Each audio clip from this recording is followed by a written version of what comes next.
this day is good.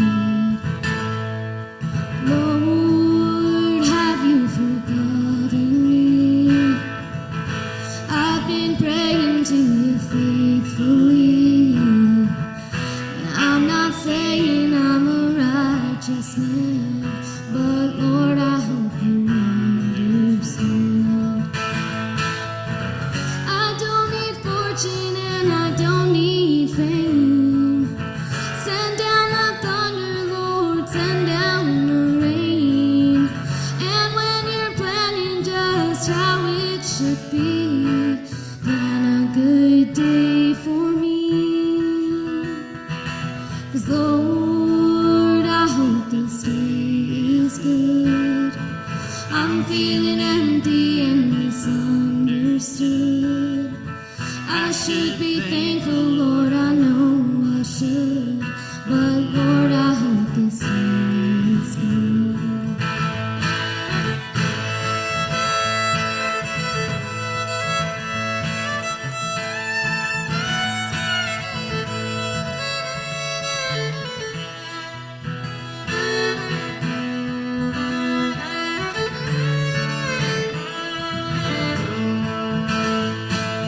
Lord, I hope this day is good.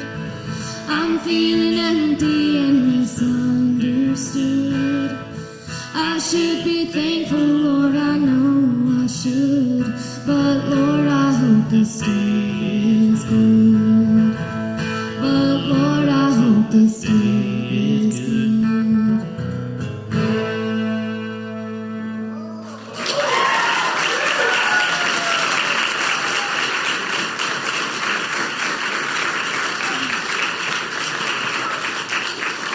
Thank you. This is Trash Moon Collective. They're here as our musical guests today. Welcome.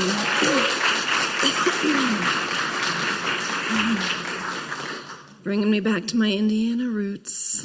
Thank you. Good morning, friends.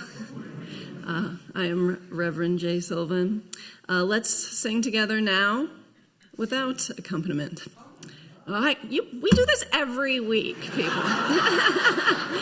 Come, come, whoever you are, wanderer, worshiper, lover of leaving. Ours is no caravan of despair. Come, yet again, come. Come, come, whoever you are, wanderer, worshiper, lover of leaving. Ours is no caravan of despair. Come, yet again, come. Beautiful. It's hotter up here than it is down there. So we have a lot going on in the next few weeks here at First Unitarian Church. So we have some announcements. As you may know, as if you have been around, our mission statement and vision statement are woefully out of date, which simply will not do, given that we have gone through so many changes over the past multiple years, and we stand at the precipice of an unknown future where who we are and who we decide to be is going to be more important than ever for us as well as for the greater community of Salt Lake City. So the board needs your help in updating our mission statement and covenant this year. Please join us for a series of congregational conversations about big questions. Who are we? Where are we going? Who do we want to be? How do we wish to be in this world? There's going to be 2 upcoming opportunities to share your input during November, including today, yes, 11/17 at 12:30 p.m. in the Haven, and then again on Thursday, the 21st. I believe that's this Thursday, yes? Yes. Okay, great. So please, I hope you do add at least one of these to your calendar and help us decide how we're going to show up in the next several years, as it's going to be quite an important time. My friends, on Wednesday, we have a class, Decolonization 101, with Francie Taylor. So as you may remember, on our plaza last year, we installed a land acknowledgement plaque, but we don't want our relationship with the Native Americans of Utah to stop at a statement. Francie Taylor, who is a Choctaw educator and former director of U of U's American Indian Resource Center, helped us to compose that statement. And now, on November 20th, that's this Wednesday, Francie will facilitate a Decolonization 101 discussion that can help us imagine next steps on that journey.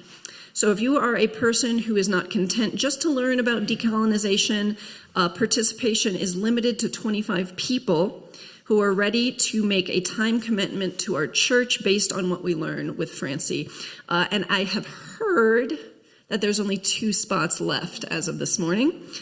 Pre-registration is required. So please consider bringing a shareable snack as well, and also consider bringing $10 to help compensate Francie for her time and expertise. Our 8-week yoga series, Community Flow with Johnny Boyd, finishes up this Thursday, so another thing happening Thursday, 5 to 6. We are gonna relaunch another yoga series in the new year, but this will be our last yoga class of this year. So post-holidays, watch out for something new. On November 28th, that is Thanksgiving Day, we will have a Thanksgiving potluck. So if you want to come and share Thanksgiving with other members of your community, contact, I believe it's the CARE team for more information. Yes. Finally, if you are new or newish to First Church and want to meet people, on Saturday, December 7th, Kathy and Tim Chambliss and Catherine Grossclose are co-hosting a Circle Supper potluck in the Foothill neighborhood. You can sign up through the torch or at the welcome table. You can also sign up to host a dinner in the future. All right, and Kathy is right here, and Tim. So if you want to talk to them, Lady in the Leopard print right there. All right. Our chalice lighting today is a quote from Rumi, who is the Muslim Sufi poet who wrote the poem that our Introit comes from, "Come, come, whoever you are. Even if you have broken your vows 1,000 times, come, come again, come."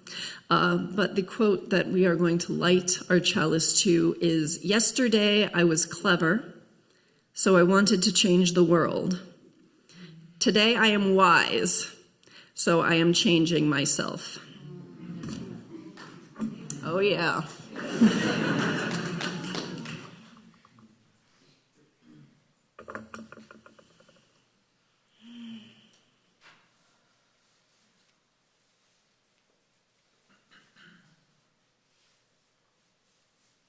My friends, we're going to share a hymn that we have sung before together, but it's going to be a little different today. And I'm going to let Megan from Trash Moon Collective explain how it's going to go. But you, in the meantime, pick up your teal hymnal and turn to number 205, Amazing Grace.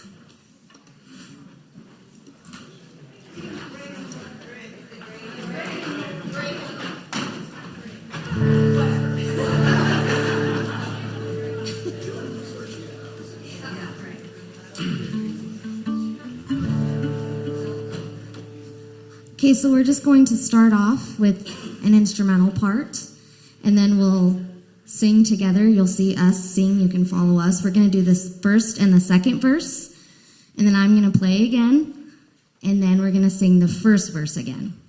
Okay, so you just need to know the first and the second verse, and just watch us so you know when to sing.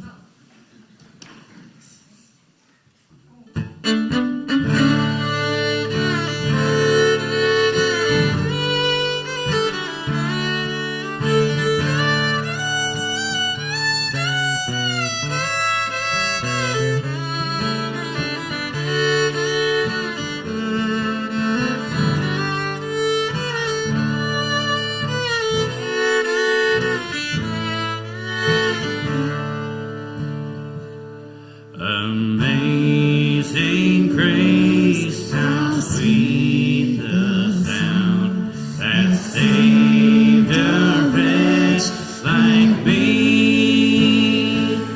I once was lost, but now I've found.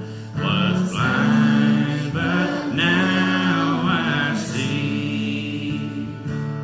'Twas grace that taught my heart to fear, and grace my fears relieved. How precious did that grace appear the hour I first believed.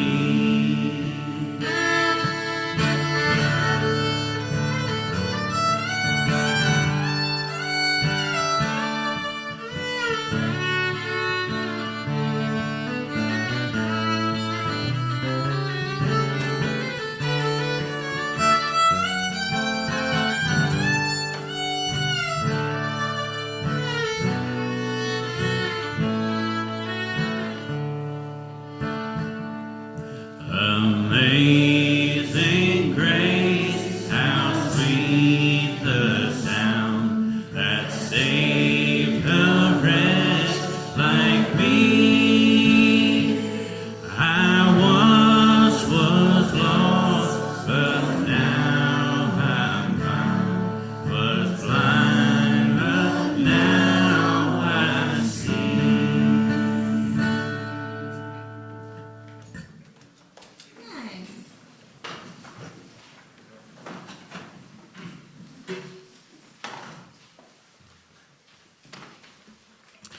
My friends, I'm thrilled to welcome up today's lay minister who will speak on November's lay ministry theme of justice, Melinda Pettingill-Patterson.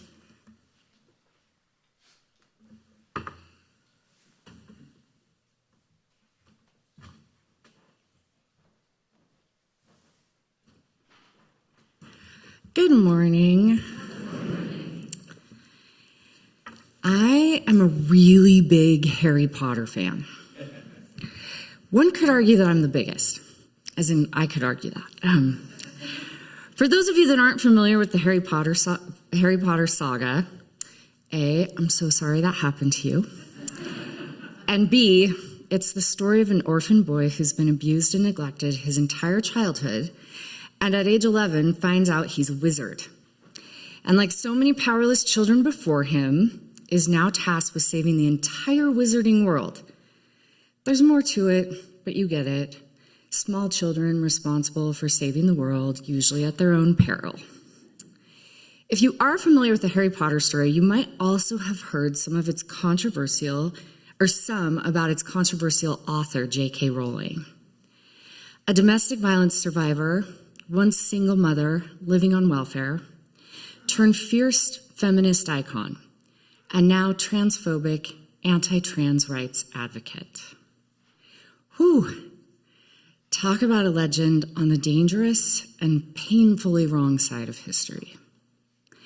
I think part of the reason I'm so obsessed with this story in all of its problematic glory is that it illustrates perfectly my experience of this month's lay ministry topic, justice. Quite frankly, I don't believe in justice. Where is the justice in either story? A fairy tale where a boy responsible for saving the world from mistakes he did not make, without the power or resources to do so, is also repeatedly asked to put himself in mortal danger in the process. No justice there. A woman with an enormous amount of power using her platform to advocate for women's rights, while simultaneously sabotaging trans women's rights and hurting some of the most vulnerable among us. No justice there either. When Reverend Jay introduced our lay ministry topic for this month, my initial instinct was to ask about the sick leave policy in this gig. What happens if I no-show? Especially after last week's election. talking about justice is really hard. Justice to me has historically represented the false narrative of fairness and the idea that inevitably right will be restored and wrong will be punished. But in my experience, that's not what happens. The day after the 2016 election, I arrived at my office as the clinical director at the Rape Recovery Center in Salt Lake City to 5 voicemails and 2 clients waiting in the lobby for me. Each of them was there to let me know that they wanted to stop pursuing justice in the legal system. A self-proclaimed sexual predator had just been elected president of the United States. There will be no justice for me. Or in 2020, when my 32-year-old sister-in-law and mother of 3 young children, Anjali, the kindest, loveliest human I have ever known, was diagnosed with terminal breast cancer and died less than 2 years later. She was robbed of the opportunity to watch her children grow up. No justice there. Or as we continue witnessing the impact of the genocide of the Palestinian people in Gaza. More than 50,000 human beings, children and families killed, and hundreds of thousands of lives destroyed. No justice there. After several days of reflecting on how much I don't believe in justice, I ultimately shifted focus to what I do believe in, which is repair. Justice says what law was broken, who broke it, and what should the punishment be. Or in lay terms, you hurt me, so I get to hurt you. Repair says who was harmed, what do they need to be able to heal, and how do we, all of us, meet those needs, no matter who or what is to blame. Repair occurs after intentionally or unintentionally hurting someone and having the courage to go back and non-defensively show the person or group that we care about the discomfort and pain they experienced, whether we meant to hurt them or not. But back to Harry Potter. One of the most beloved characters in the story is Dumbledore, a wise, powerful mentor and father-like figure to Harry, whom, from my perspective, ultimately betrayed Harry by withholding information and support from him, but most of all, the truth of his love for him. Later in the book series, after Dumbledore has died and Harry is now a father himself, he has a conversation with Dumbledore's magical portrait. You gotta read the books. Wherein Harry expresses his deep pain and anger at Dumbledore's failings as a father figure to him. I'll share it in his words. Years I spent alone without knowing what I was or why I was there, without knowing that anybody cared. Dumbledore, I didn't want to hurt you. You walked uncomplainingly along the path that had been laid at your feet. Of course I loved you. And I knew that it would happen all over again, that where I loved, I would cause irreparable damage. I have never loved without causing harm. Harry, you would have hurt me less if you had told me this then. Dumbledore, I was blind. I couldn't see that you needed to hear that this closed-up, tricky, dangerous old man loved you. Harry, there's never a perfect answer in this messy, emotional world. Perfection is beyond the reach of humankind, beyond the reach of magic. In every shining moment of happiness is that drop of poison, the knowledge that pain will come again. Be honest to those you love. Show your pain. To suffer is as human as to breathe. That's all I have to offer you tonight. Harry, don't go. I loved you too, Dumbledore. I know. I don't think there will ever be justice for the pain and danger JK Rowling's platform and personal comments have caused the trans community and those of us that deeply love our trans family and friends. But But I do hope that someday there will be repair. That she, like her deeply beloved and deeply flawed character Dumbledore, ultimately acknowledged the pain he'd caused and the need a vulnerable little boy had for more from him. Or in so many cases, the need the world has for more from each of us, the need for repair.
Thank you, Melinda.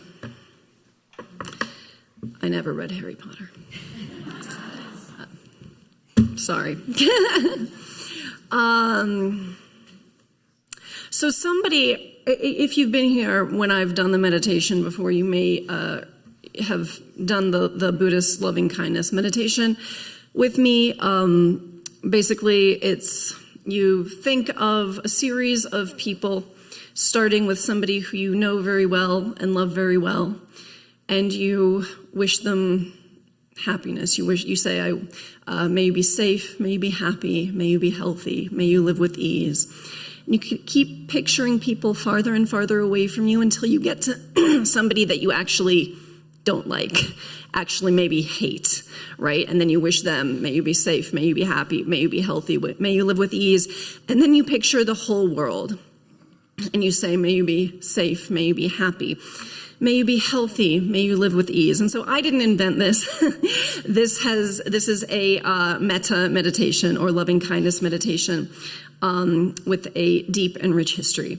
But a few weeks ago, a person in the congregation specifically asked if I could stop doing this as we were leading up to the election. Because this person said that every time I asked them to think of somebody that they really didn't like and that they hated, they said that they would think of Trump. And they really didn't want to wish Trump well, even in their mind. So could I just stop? And so I just wanted to explain something about this Buddhist meditation that might be a little different than what maybe some of us think of as like a Christian prayer. So in loving kindness meditation, we wish those that we think of well, may you be safe, may you be happy, may you be healthy, may you live with ease, etc. Not because that we think that our mind vibes are going to make those wishes come true necessarily, but actually to train ourselves into compassion. So just like training a muscle in the gym will make lifting boxes in the real world come more naturally and skillfully, so we can train our minds to interact with the world with more compassion. And I deeply, deeply believe that to be both effective and true to our values for the next, let's say, 4 years, we are going to need to work from a place of deep compassion.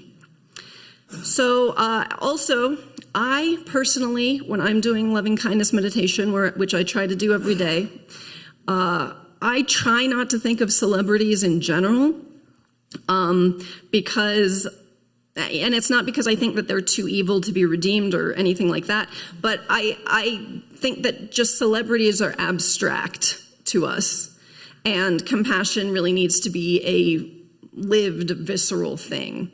So I find it more helpful to think of somebody that I know, and we all have somebody. We all have somebody that we know, at least in passing, who makes our skin crawl, right? So that's what I do, but of course, do what you're called to do. All right? So with that said, let's do the thing. All right. Find a comfortable seat. Feet on the floor if you can do that. Close your eyes if that's available to you. Let's take a couple deep breaths. Inhale, lift your shoulders. Exhale out your mouth, release your shoulders, sink into the chair, into the floor. Let's do that again. Inhale, lift your shoulders. Exhale, release your weight into what's holding you up. One more time, inhale and exhale.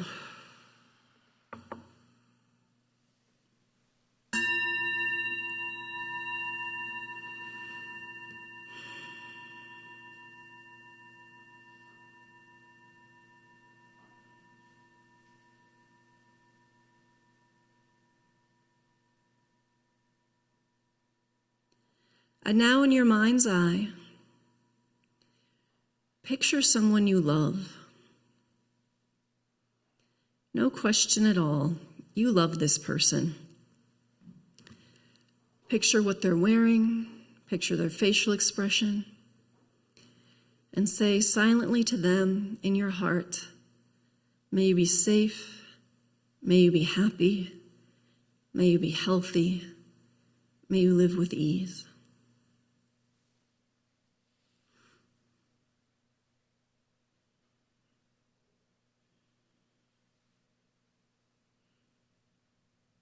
And now picture someone who you like very much. You may even say you love them, but they're a little farther out in your social circle, not the first person you think of. Picture what this person is wearing, picture their facial expression. And really try to feel this in your heart. Say silently to them, may you be safe, may you be happy, may you be healthy, may you live with ease.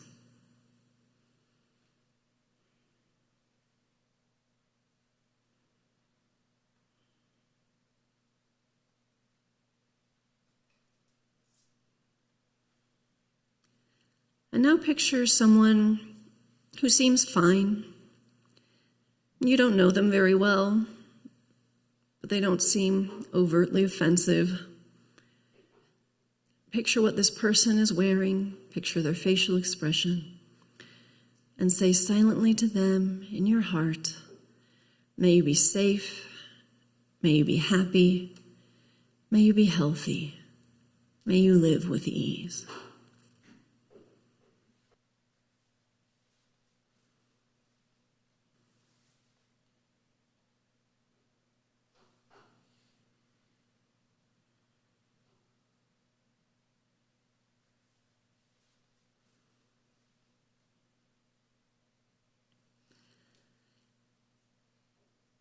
And now picture someone who makes you uncomfortable.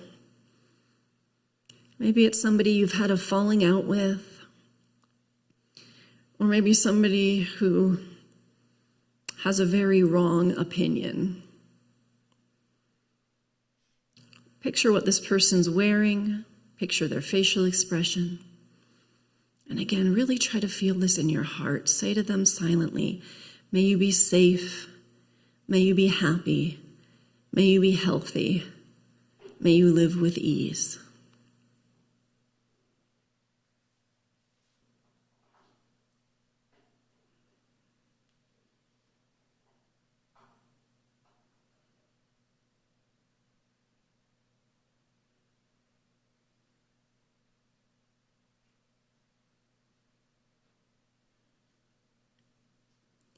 And now picture somebody that you really don't like.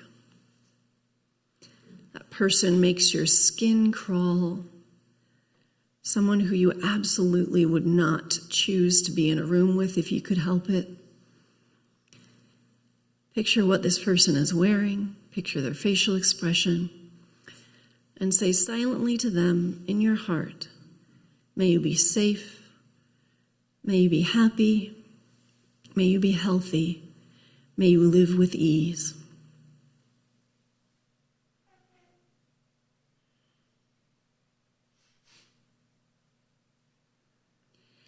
And now picture the whole world.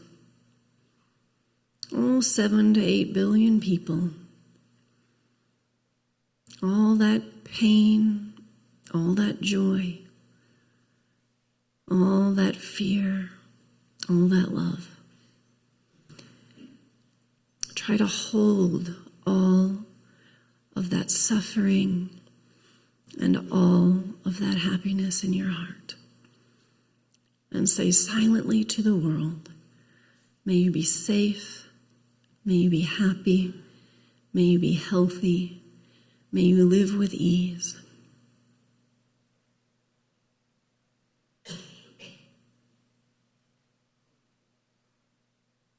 And now open your eyes. Look at your fellow congregants. Look at them in the eye. And we're going to say out loud to each other, keep looking at each other. Say it with me. May you be safe. May you be happy. May you be healthy.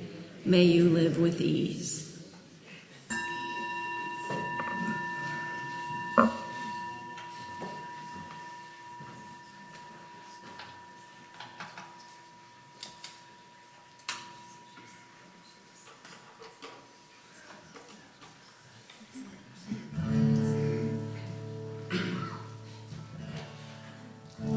As I went down to the river to pray, staying about that good old way, and who shall wear the robe and crown? Good Lord, show me the way. Oh, brothers, let's go down, come on down. Oh, brothers, let's go down in the river to pray. As I went down to the river to pray, studying about that good old way, and who shall wear the starry crown? Good Lord, show me the way. Oh, brothers, let's go down, come on down. Oh, mothers, let's go down in the river to pray. As I went down in the river to pray, staying about that good old way, and who shall wear the robe and crown? Good Lord, show me the way. Oh, fathers, let's go down, come on down. Oh, fathers, let's go down in the river to pray. As I went down the river to pray, studying about that good old way, and who shall wear the starry crown? Good Lord, show me the way. Oh, sisters, let's go down, don't you want to go down? Oh, sisters, let's go down in the river to pray. Oh, sisters, let's go down, don't you want to go down? Oh, sisters, let's go down in the river to pray.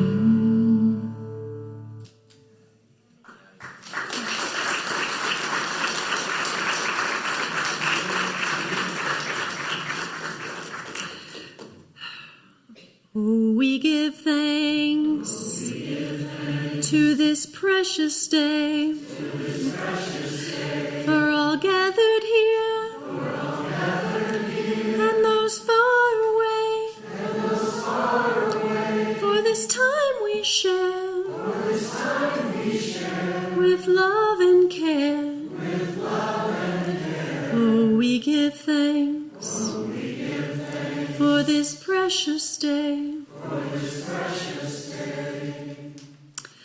The offering for the work of the church will now be gratefully received. We encourage you to give as generously as you are able, as we do not have a Vatican or First Presidency to funnel us money, but instead are supported 100% by our members and friends.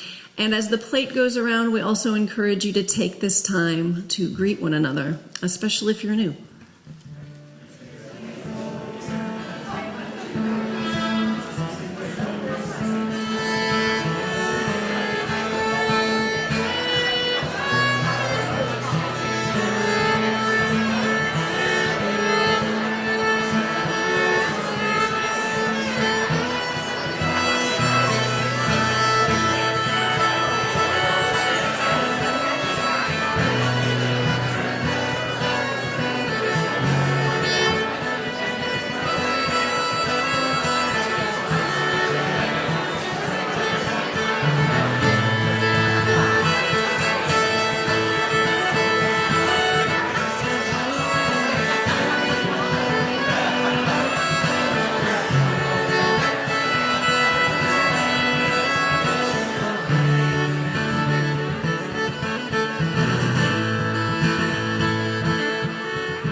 Got all the pieces. Though Thanksgiving is late this year, I cannot be the only one that the holiday season has snuck up on. Possibly because I have been a little politically preoccupied. But somehow, next Thursday is Thanksgiving. Many of us will gather with family, some of whom may have even voted differently from us. Others will gather with friends or loved ones, potentially in more politically homogenous settings. Still others may abstain from the holiday, perhaps in observance of the harms done by colonization to Native peoples. But this year I want to step back from the particular anxieties of this holiday and think of holidays in general, particularly feast holidays. Feasts, what do they represent? Why do we humans love them so much? Feast holidays bring people together to break bread, who may not see each other for the rest of the year or even longer, who may not even inhabit the same spaces. The many-seated table filled with favorite dishes and wine acts as a symbol of fellowship and community. The ideal table serves people from all walks of life who are suddenly equal, enjoying the same meal, celebrating the milestones of the year together. My college professor aunt used to host massive Thanksgivings. Her entire extended family of 30 or so, plus her best friends and any of her students who didn't have a place to go, and often people that she'd run into in the grocery store earlier in the week who were going to be alone on the holiday. It was wild and beautiful, a true feast. So I've heard the phrase, "Everyone is welcome at my table." And I've said similar. It is a beautiful sentiment and thought that I might set my table and fill it with food, and anyone who shows up can eat and drink. That we might create a small, diverse community from all walks of life, congenially gathering around the shared human need of sustenance and conversation. Of course, the reality doesn't always line up. Shared meals can be fraught, anxiety-producing, or awkward, especially right now. Conversations can turn ugly quickly, and sometimes people can feel unwelcome, despite the host's best intentions. I know when I am a guest, shared meals can even be frightening. I think I've mentioned this before, but I have severe allergies to certain nuts. Anaphylaxis, EpiPen, emergency room, the whole thing. And I don't know how to explain to people who didn't grow up reading and rereading ingredient labels how it feels to regularly fear your food could kill you, or to regularly fear that the people feeding you could kill you.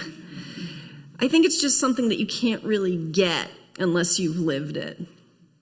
But I am grateful that the awareness of severe food allergies has at least come a long way in the past 40 years. You know, now people at least usually understand the severity of the allergy, or at least abstractly, and at least they usually believe that it's a real thing. Because this was not the case in the 80s and 90s. And the aughts even, I would say. Awareness of these allergies was absolutely not what it is today when I was growing up. When I was a teenager and young adult, I went to so many dinners and parties where I just could not eat anything. You know, sometimes the host would say, "Oh yeah, I forgot you were allergic, but don't worry, I don't think there's nuts in anything. I don't think I'm gonna die." Awesome. Frequently, next, my question would be, okay, so there's no nuts in anything, but is there any peanut butter in anything? And they'd go like, "Oh yeah, there's peanut butter in the soup and the cookies and the bread." So, great. Another favorite phrase was, well, can't you just pick around it? There's some walnuts in the salad. Can't you just pick around them? Can't you just eat around it? Well, no, because if I eat something that was rubbing up with the nuts, it will have the same result. But, I didn't want to be antisocial, and I was young, and it was a different time, and I didn't stand up for myself. So I would just continue to go to these dinners and parties that were actually dangerous to me. I remember one time in my early 20s, I went home with a friend for Thanksgiving, and I'd let them know about my allergies. But they explained to me that their Thanksgiving dinner always included turkey stuffed with walnut stuffing, and cranberry sauce with walnuts, and a dessert of pecan pie. And this was their family tradition, and they didn't feel right asking their parents to change it for me. And again, this was a different time, and I didn't stand up for myself, and they said that I could just eat around the deadly recipes. And, there would be some things I could eat after all. Mashed potatoes, green bean casserole, dinner rolls. And I remember sitting at the table, everyone enjoying the cornucopia, and my plate empty, except for a dinner roll. The gravy and turkey were off limits as they were tainted by the stuffing. I looked longingly at those mashed potatoes and that promised green bean casserole, but then my eyes would dart to those serving spoons, which were shared between all the dishes. And if someone had used the spoon for the casserole and I ate the casserole, the stuffing spoon for the casserole and I ate the casserole, then my Thanksgiving could very well end in the emergency room. So I grit my teeth and took a second dinner roll and just loaded it up with more butter. When my friend's parents noticed that I wasn't eating anything except for bread, they asked what was up. "Oh, I'm allergic to nuts," I said. And they just pointed to all the things that didn't technically had nuts in them, but they were nonetheless contaminated. And then one of them started talking about the no-carb diet they were on and how hard it was to stick to, as if that was the same thing as a deadly allergy. And the stress alone took almost all the fun out of the event. I certainly didn't feel welcome by the hosts, despite the big welcome and the hug they gave me at the door. These folks thought they were being welcoming. They thought that was welcoming to them would necessarily be welcoming to all their guests, but it wasn't welcoming to me. And even though I had told my friend what I needed, she dismissed it for the comfort of her family and their traditions.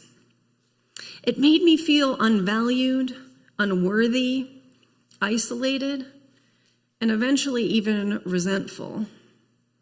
Ultimately, that friendship didn't last very long either. Over the next several months, as we as this congregation work with the board to renew our vision and our covenant, and as we take a hard look at ourselves in this congregation on the brink of this new, uncertain political era, I want us to start asking ourselves, who do we want to feel welcome here? What do we want our table to look like? What traditions, norms, or assumptions might we be asking people to pick around? Are we listening to the needs and experiences of those we wish to serve? Or are we imagining what they need and want based on our own experiences and social circle? And I admit, I'm thinking of this especially because one of the overarching takes that I see solidifying around the recent presidential election, Democrats who for a long time considered themselves to be the party of the working class, lost vast swaths of working class voters, and not only white working class voters, to the Republican candidate. Now, as I mentioned last week, I don't believe we'll have a truly satisfying narrative of what happened with the 2024 election for years to come. However, it does appear that the trend of working class voters away from the Democratic Party is not a fluke. For years now, the Democratic Party truly has been the party of the elite, both education and income-wise. Statistically, the highest income brackets vote Democrat now, and they have for years now. And I know we cringe at the word elite, but it is not a slur, it's an observation, and maybe it's a criticism that those of us on the left should have listened to. Besides, I can say elite because I went to Harvard, so it's my word. For months leading up to the election, we heard working class people say they were hurting financially. And the leading answer I saw on the left was, those people are wrong. They're complaining. Look at this GDP. Look at the stock market. It's great. But of course, working class people are not likely to benefit from the stock market or the GDP. And in fact, strong GDP and stock markets can even contribute to things like rising rents that may make an individual family's situation go from manageable to sinking ship. Now, of course, none of this excuses the xenophobic or misogynistic or racist or transphobic rhetoric or intentions put forth by some Republicans or some on the right, including the president-elect.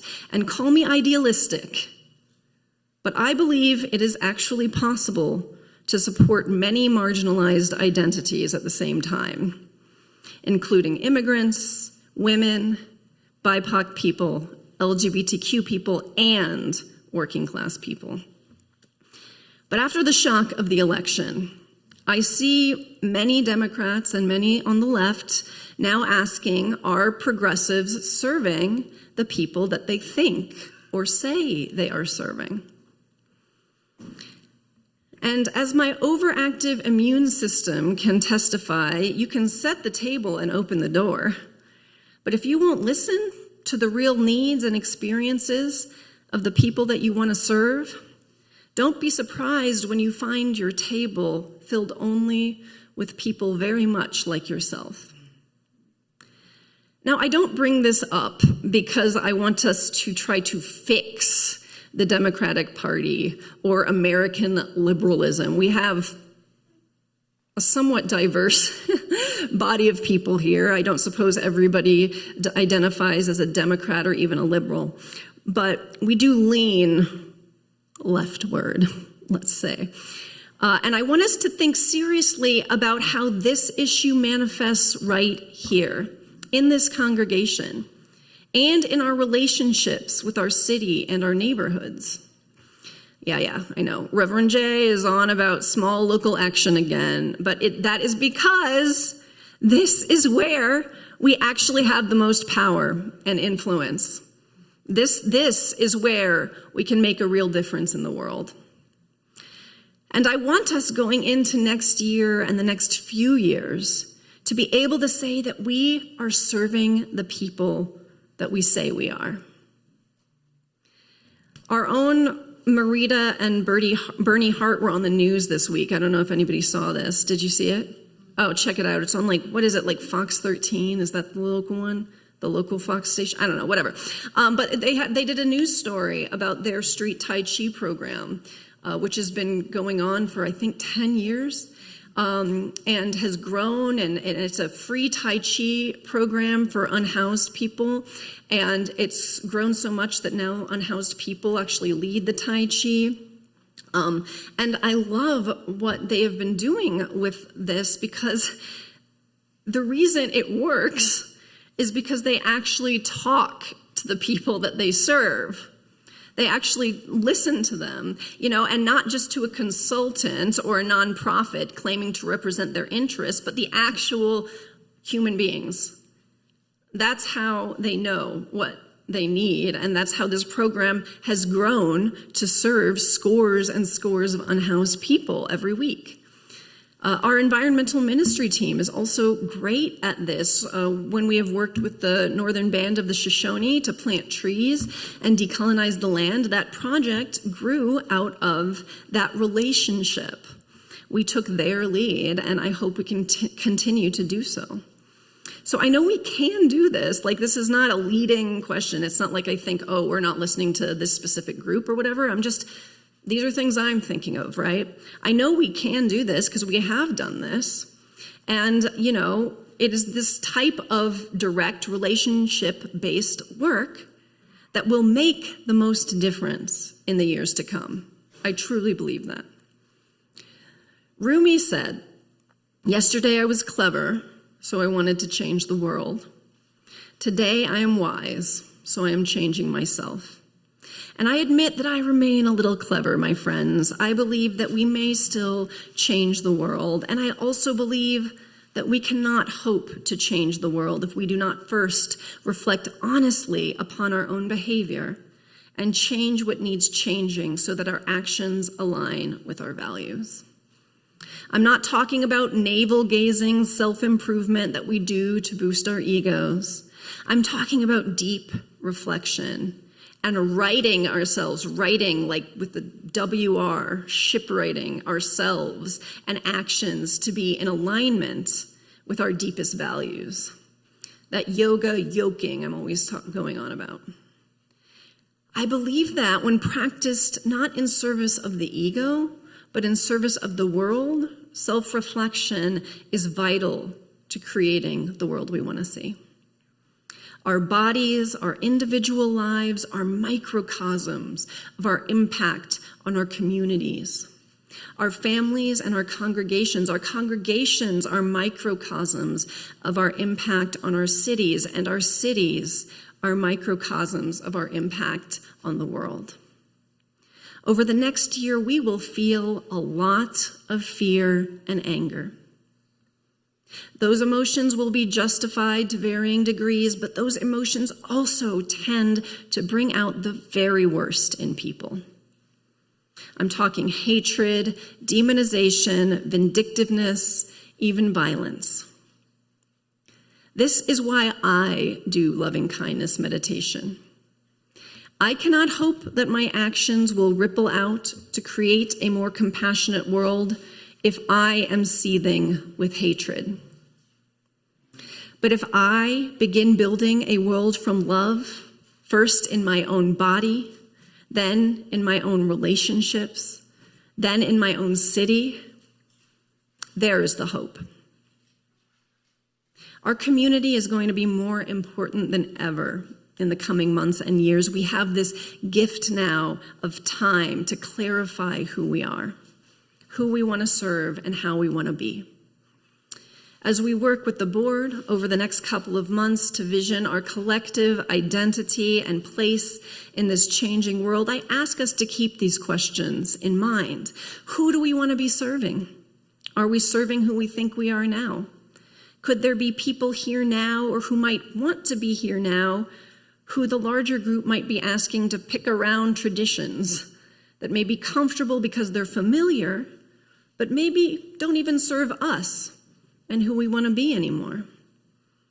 Are there traditions, walnut stuffings, if you will, that we are ready to let go of in order to become who we are called to be? This is not a leading question. I actually don't know the answer to this. Many of you have been here longer than I have. I probably haven't seen half the walnut stuffings that there are. That's why I need your help. And I believe we can come up with these answers together. So my friends, I hope you will join me in deep listening and reflection in the coming months, and perhaps in changing some of our old recipes to create a more welcoming table. I'm talking to longtime members, to new friends, and everyone in between.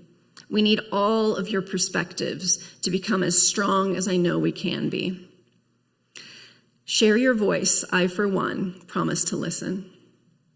And as we face this unknown future, may we create a sanctuary for one another, where each of us feels wholly ourselves and wholly connected.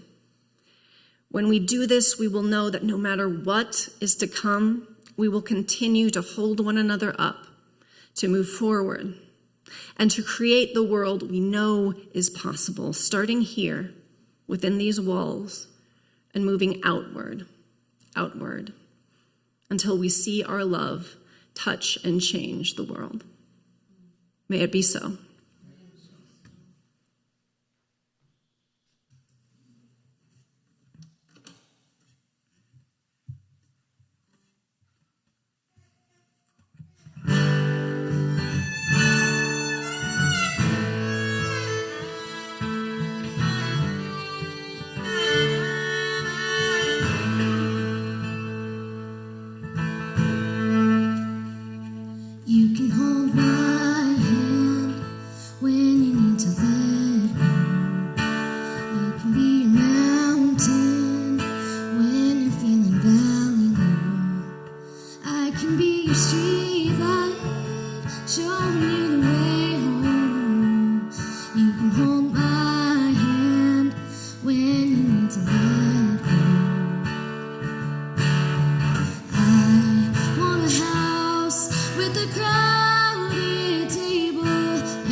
us take on the world while we're young and able, and bring us back together when the day is done.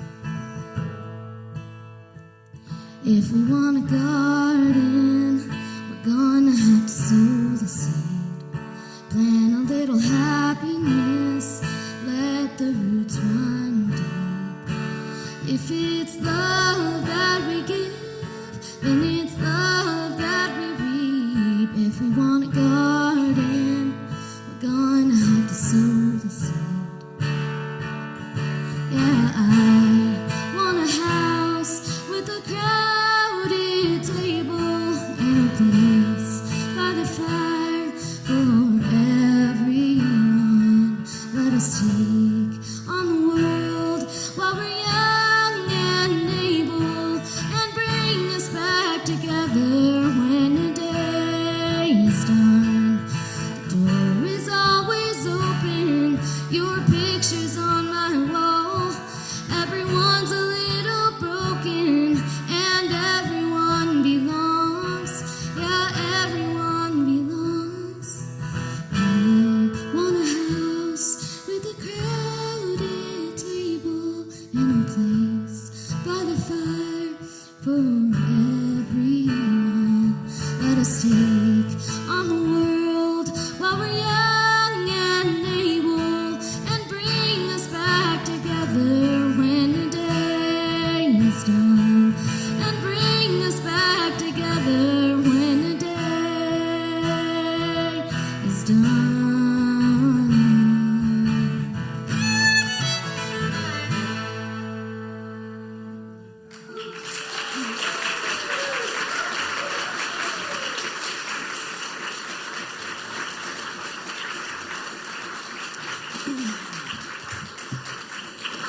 May all beings be well. May all beings be content. May our action, just stay up there. May our actions be, just stay. 9 a.m. is the dress rehearsal.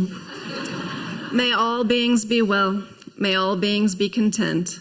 May our actions be bonded to our deepest values. May we treat others as we would be treated. May we move through each day with compassion toward ourselves, our friends, and our enemies. May each breath bring us closer to our truest selves and to those we love. Amen.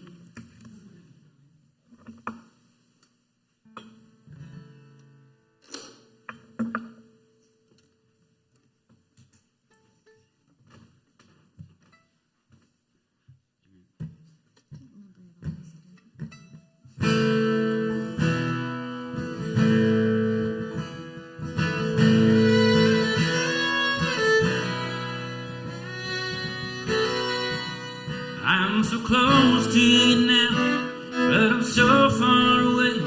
There's silence between us and so much to say. You're my strength, you're my weakness, you're my faith, you're my doubt. We gotta meet in the middle, trying to work this thing out for more love. I can hear your hearts crying, more love. I know it's all that we need, more love. Flow in between us, to take us and hold us and lift us above. If there's ever an answer, it's more love.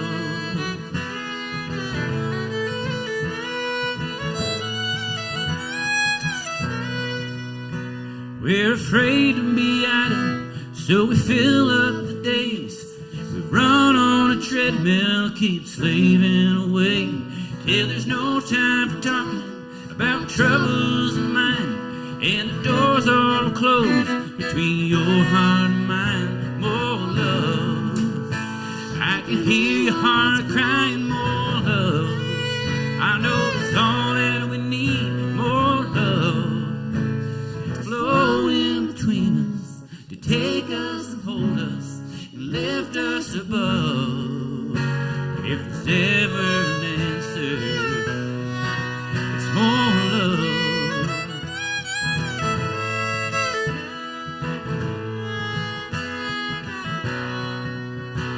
Just looking around you, people fighting the wars.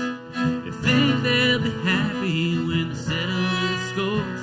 Let's lay down the weapons that hold us apart and be still for a minute. Try to open our hearts to more love. I can hear your heart crying, more love. I know it's all that we need, more love. To flow in between us, to take us and hold us and lift us above. If there's ever an answer, it's more love. More love.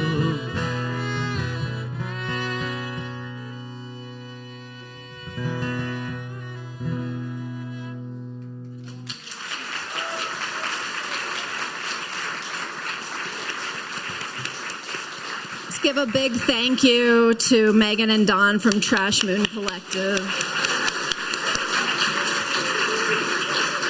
My friends, I hope some of you will come back at 12:30 for the board discussion this afternoon. But before that, I hope to see you out in Elliott Hall right after service for coffee, especially if you're new.